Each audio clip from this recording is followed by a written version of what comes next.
দীপা এবং সঙ্গীতা ননদ বৌদি ছিল। তাদের দুজনের মধ্যে খুবই ভালো মিল ছিল। দীপা সবসময় তার বৌদিকে সাপোর্ট করত, আর দীপা তার মাকে সবসময় এটাই বোঝানোর চেষ্টা করত সে যেন তার মেয়ে এবং বৌমাকে সমান চোখে দেখে। কিন্তু দীপার মা ছিল পুরানো যুগের মহিলা, আর সেই জন্য দীপার মা কমলিকা দেবী কখনোই তার বৌমাকে মেয়ে হিসেবে মেনে নিতে পারত না। এমনই একদিন, বৌদি তুমি কি করছো? উফ, গরমে এতক্ষণ ধরে কিভাবে থাকো তুমি? তোমাকে দেখে আমারই খুবই কষ্ট হয়। তুমি এসো, একটু রেস্ট করো তো, তারপর আবার রান্না করবে কেমন? আমি তোমার হাতে হাতে বরং একটু সাহায্য করে দেব।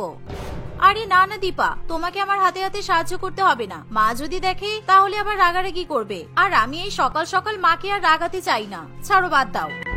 আরে চুপ করো তো তুমি, তোমাকে এখন কোনো কথা বলতে হবে না। আমি যেটা বলছি সেটাই করো। সবসময় তুমি মাকে ভয় করলে চলবে?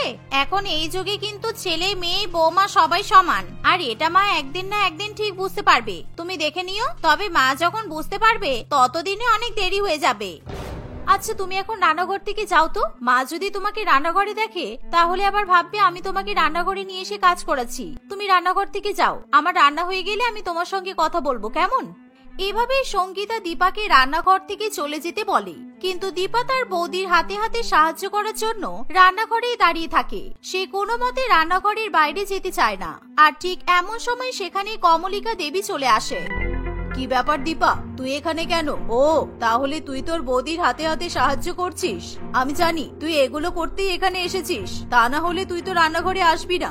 এতদিন যখন আমি রান্নাঘরে রান্না করতাম তখন তো তোর একবারও রান্নাঘরে আসার কথা মনে পড়তো না, হ্যাঁ? আর এখন বৌদি বাড়িতে আসতে না আসতেই বৌদির সাহায্য করা শুরু করে দিলি। মা, তুমি কেন এরকম বলছো বলো তো? বৌদিও তো এখন আমাদের বাড়ির একজন সদস্য। আর তাছাড়া যখন তুমি রান্না বান্না করতে তখন তো আমি স্কুলে যেতাম, সেই জন্য আমি তোমার হাতে হাতে সাহায্য করতে পারতাম না, কারণ তখন পড়াশোনার চাপ অনেকটাই বেশি ছিল। আর আজকে যেহেতু আমি বাড়িতে আছি তাই ভাবলাম একটু বৌদির হাতে হাতে সাহায্য করে দিই। কেন আজকে তুই বাড়িতে আছিস কেন? তুই আজকে কলেজে যাবি না? তোর বৌদির হাতে সাহায্য করার জন্য তুই কি আজকে কলেজ ছুটি করবি? মা, আমার তো কদিন আগে এক্সাম শেষ হলো, তাই এখন কলেজ বন্ধ আছে। কিছুদিন পরে আবার কলেজ খুলবে। এভাবেই দীপা তার মাকে বুঝিয়ে দেয়। তখন আর কমলিকা দেবী কোনো কথা বলতে পারে না, তাই সে বাধ্য হয়ে সেখান থেকে চলে যায়। এভাবেই দীপা প্রতিটা সময় তার বৌদিকে নিজের মায়ের হাত থেকে বাঁচিয়ে নেয়। এভাবেই কিছুদিন কেটে যায়। একদিন কমলিকা দেবী তার বৌমাকে দিয়ে সকাল থেকে বাড়ির কাজ করাতে থাকে। বৌমা, শুধু থালা বাসন নিয়ে পড়ে থাকলে হবে না, ঘর বাড়িটাও তো পরিষ্কার করতে হবে। আর ওই যে জামা কাপড়গুলো পড়ে আছে ওগুলোও কেচে ধুয়ে পরিষ্কার করতে হবে। তুমি এরকম ভাবে সকাল থেকে একটা কাজ নিয়ে বসে থাকলে হবে? মা, তুমি সকাল থেকে বৌদিকে কাজ করিয়েই যাচ্ছ। তুমি এরকম করে কেন বলছো বলো তো? তুমি আমাকেও কিছু একটা কাজ দাও না। বৌদির হয়ে আমি করে দিচ্ছি। বাড়ি পরিষ্কার করতে হবে তাই তো? ঠিক আছে, আমি করে দিচ্ছি, দাঁড়াও। না, তোকে এই কাজ করতে কে বলেছে? এই কাজগুলো বাড়ির বৌমারাই করে। তুই তো আজ বাদে কাল শ্বশুর বাড়িতে চলে যাবি, তখন তোকেও শ্বশুর বাড়িতে গিয়ে কাজ করতে হবে। এখন মায়ের বাড়িতে যতদিন আছিস ততদিন সুখে শান্তিতে জীবন কাটা। তোকে এখন কোনো কাজ করতে হবে না।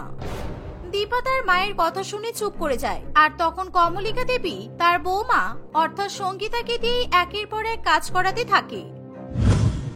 বৌমা, একটা ঘর নিয়েই পড়ে থাকলে হবে না, তাড়াতাড়ি আমার রুমে চলো। ওদিকে দীপার রুমটাও তো পরিষ্কার করতে হবে। আর হ্যাঁ, কোথাও ধুলো ময়লা যেন না থাকে, এমন ভাবে পরিষ্কার করবে যেন সমস্ত ঘর বাড়ি একেবারে চকচক করে। এভাবেই কমলা দেবী তার বৌমার কাজেও খুঁত ধরতে থাকে, কিন্তু সঙ্গীতা তার শাশুড়ি মায়ের মুখের উপর কোনো কথা বলে না। এভাবেই সকাল থেকে প্রায় রাত হয়ে যায়, আর সঙ্গীতা কোনো কিছু না খেয়েই তার শাশুড়ি মায়ের কথা মতো একইভাবে কাজ করতে থাকে। কিন্তু রাত্রিবেলা দীপা তার বৌদির কষ্ট কিছুতেই সহ্য করতে পারে না। মা, কি হচ্ছেটা কি? তুমি বৌদিকে একবারও খাওয়ার কথা বলেছো? একবারও তো বৌদিকে খাওয়ার জন্য তুমি জিজ্ঞাসা করলে না। আর সারাদিন বৌদিকে দিয়ে তুমি শুধুমাত্র কাজই করাচ্ছ। দেখো মা, আমি আজ বাদে কাল পরের বাড়িতে যাব, আর শ্বশুর বাড়িতে গিয়ে যদি আমাকেও এরকম সারাদিন আমার শাশুড়ি মা কাজ করায় আর খেতে না দেয়, তাহলে তখন তোমার কেমন লাগবে বলো তো? তোর মুখে তো অনেক বড় বড় কথা হয়েছে দেখছি।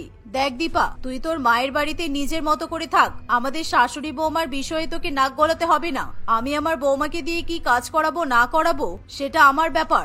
আর তাছাড়া একদিন না খেলে কি বৌমা মারা যাবে? এই যে বৌমা, তুমি দাঁড়িয়ে আছো কেন? এবার রাত্রিবেলার থালা বাসনগুলো মেজে ধুয়ে নাও, তারপর স্নান করে নেবে। যাও, আজকের মতো তোমাকে ছেড়ে দিলাম। আজ আর কোনো কাজ নেই, আর সকালে কিন্তু তাড়াতাড়ি উঠবে।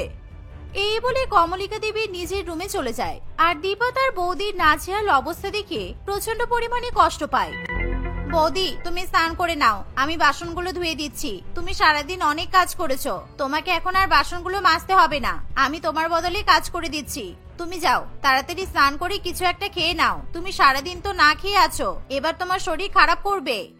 দীপা, তোমার মতো একটা ননদ পেয়ে সত্যি আমি খুবই খুশি। এই বাড়িতে তো মেয়ে আর বউকে কখনোই সমান চোখে দেখা হয় না, কিন্তু তুমি এতবার বোঝানো সত্ত্বেও তোমার মা কিন্তু কিছুই বুঝতে চায় না। এই বলে সঙ্গীতা স্নান করতে চলে যায়, আর দীপা তার বৌদির হয়ে থালা বাসন মেজে দেয়। এভাবেই দেখতে দেখতে অনেকটাই রাত হয়ে আসে, আর তারা সবাই মিলে রাত্রিবেলা ঘুমিয়ে পড়ে।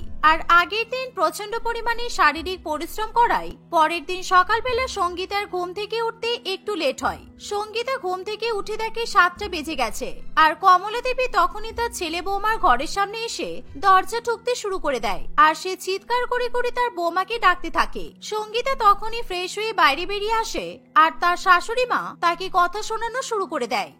তোমাকে তো আমি বারবার বললাম সকালবেলা তাড়াতাড়ি উঠবে, আর তুমি আজকে এত দেরি করে উঠেছো কেন? তুমি জানো না আমি কত তাড়াতাড়ি ঘুম থেকে উঠি? তুমি জানো তো সকালবেলা উঠলেই আমার চা চাই। এই নাও মা, আমি তোমার জন্য চা করে নিয়ে এসেছি।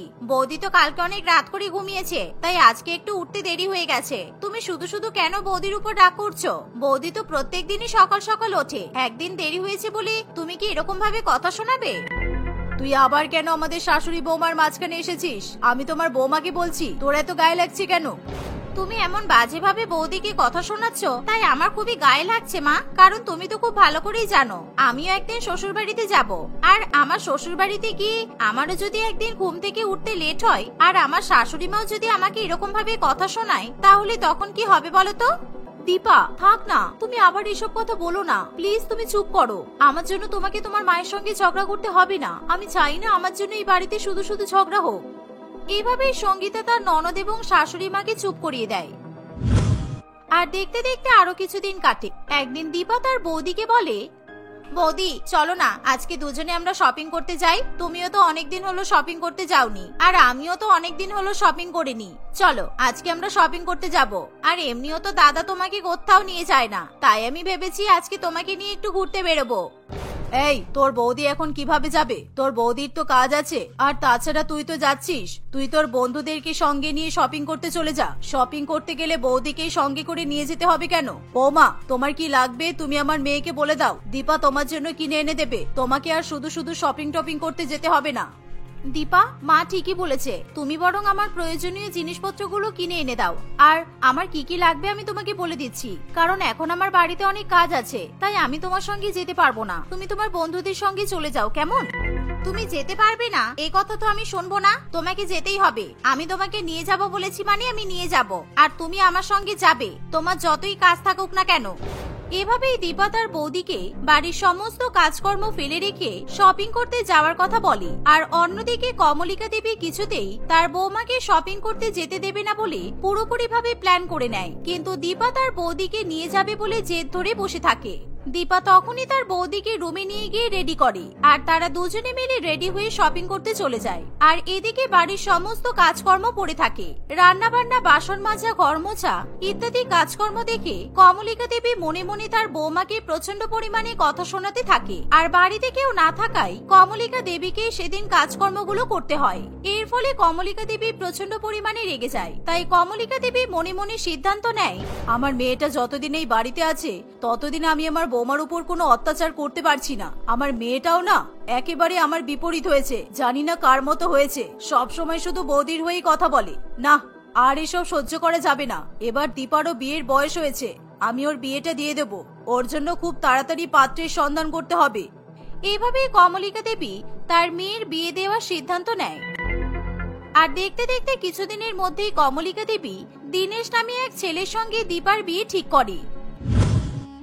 দীপা, এই দেখ, এই দীনেশ নামের ছেলেটাকে আমি তোর জন্য পছন্দ করেছি। ছেলেটা অনেক ধনী, ওদের পরিবারে গেলে তুই অনেক সুখে থাকবি। তাই আমি ঠিক করেছি কিছুদিনের মধ্যেই তোর বিয়ের ডেটটা ফাইনাল করব। তুমি এত তাড়াতাড়ি আমার বিয়ে দেবে কেন মা? আচ্ছা ঠিক আছে, মানলাম ওরা ধনী, কিন্তু আমাদের মতো এরকম মধ্যবিত্ত পরিবারের মেয়েকে ওরা কেন বিয়ে করতে চাইছে? ওরা তো চাইলে ধনী পরিবারের মেয়ের সঙ্গে নিজেদের ছেলের বিয়ে দিতে পারে। চুপ কর তুই, তোর অনেক বড় বড় কথা হয়েছে। আমি যেটা সিদ্ধান্ত নিয়েছি সেটাই হবে, আর কয়েক মাসের মধ্যে আমি তোর বিয়েটা দেব, তাই তুই রেডি থাকিস। এই বলে কমলিকা দেবী সেখান থেকে চলে যায়। দীপা, তুমি চলে যাবে, আমার অনেক কষ্ট হবে, কিন্তু হ্যাঁ, তোমার বিয়ে তো দিতেই হবে, তাই না?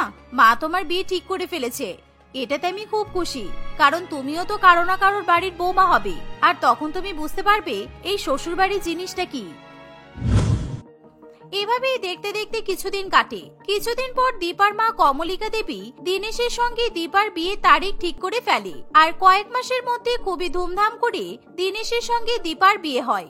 বিয়ের পর দীপা তার শ্বশুর বাড়িতে চলে যায়, আর নতুন শ্বশুর বাড়িতে যেতে না যেতেই তার শাশুড়ি মা তাকে বরণ করে বাড়িতে তোলে। বৌমা, আমাদের এখানে কিছু নিয়ম আছে। নতুন বৌমা বাড়িতে এলে তাকে সেদিন থেকে রান্না বান্না করতে হয়, আর বাড়ির সমস্ত কাজকর্ম করতে হয়। তাই আমি ভেবেছি তুমিও আজকে থেকে রান্না বান্না করবে, আর তুমি এখনই সবার জন্য রাতের খাবারটা রান্না করে ফেলো।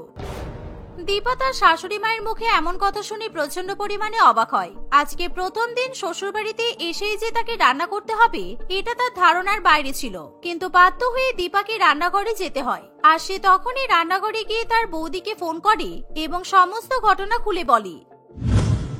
এভাবেই দেখতে দেখতে সেই দিনটা কাটে। পরের দিন সকালবেলা দীপা একটু দেরি করে ঘুম থেকে ওঠে, আর তার শাশুড়ি মা দীপাকে কথা শোনানো শুরু করে দেয়। বৌমা, নতুন বউ হয়ে তুমি এত দেরি পর্যন্ত ঘুমাচ্ছ? তুমি জানো না সকাল সকাল ঘুম থেকে উঠতে হয়? তাছাড়া তুমি তো মাত্র কালকে এসেছো, কালকে শ্বশুর বাড়িতে এসে তুমি আজকে দেরি করে ঘুম থেকে উঠছো। সত্যি আজকালকার মেয়েদের কি যে হয়েছে কি জানি। আমরা যখন বাড়ির বৌমা হয়ে এসেছিলাম তখন আমাদেরকে ভোরবেলা উঠতে হতো। আমাকে ক্ষমা করে দিন মা, আমি কাল থেকে খুব সকাল সকাল উঠবো। এই বলে দীপা রান্নাঘরে চলে যায় এবং রান্নাঘরে গিয়ে সমস্ত কাজকর্ম করতে থাকে। এভাবেই দেখতে দেখতে কয়েক মাস কাটে, আর শ্বশুর বাড়িতে কাজকর্ম করতে করতে দীপা প্রচন্ড পরিমাণে রোগা হয়ে যায়। একদিন দীপা তার মাকে ফোন করে, আর শ্বশুর বাড়িতে তার উপর কেমন ভাবে অত্যাচার করা হয় সে তার মাকে সব ঘটনা খুলে বলে। তখন কমলিকা দেবী নিজের ভুল বুঝতে পেরে তার বৌমার কাছে ক্ষমা চায়। বৌমা, আমাকে ক্ষমা করে দাও, আজকে আমার জন্যই আমার মেয়েটা শ্বশুর বাড়িতে ভালো নেই। আমি তোমার সঙ্গে বাজে ব্যবহার করেছি বলে ঈশ্বর আমার মেয়েটাকে এরকম ভাবে কষ্ট দিচ্ছে। আমাকে ক্ষমা করে দাও তুমি। আমি আর কখনোই মেয়ে আর বৌমার মধ্যে পার্থক্য করব না। আমি তোমাদের দুজনকেই সমান চোখে দেখব। এইভাবে কমলিকা দেবী নিজের ভুল বুঝতে পারে, আর সেই দিনের পর থেকে কমলিকা দেবী তার বৌমাকে মেয়ের মতোই দেখতে থাকে। এর ফলে সঙ্গীতাও এখন শ্বশুর বাড়িতে হাসি খুশি দিন কাটাতে পারে।